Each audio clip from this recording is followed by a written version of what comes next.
Let me tell you a little bit about Leviathan. It's set in 1914, and the world is about to go to war. But this isn't the World War I that you remember from your history books. In my world, Charles Darwin discovered DNA and began to create his own species. The Victorian Empire was built on the backs of these strange creatures. They have living airships, message lizards. Basically, they do everything with animals that we do with machines. But not everyone joined the Darwinist way. In Germany and Austria-Hungary, they are what's called clankers, and they are the masters of the metal machine. Clankers use walking tanks, they use battleships that can lift themselves out of the ocean and walk across the land. They're basically a steampunk power. So this war is not between two ideologies, but between two technologies.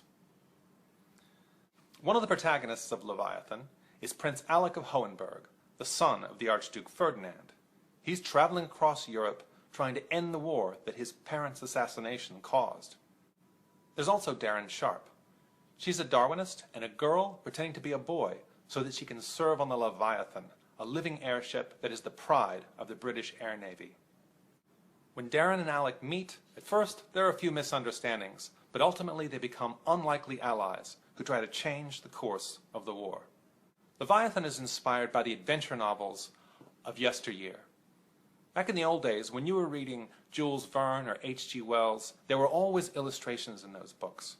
It didn't matter whether they were for adults or for teenagers, there were always pictures. And when I used to read them as a young boy, I said, why don't we have illustrations in novels anymore?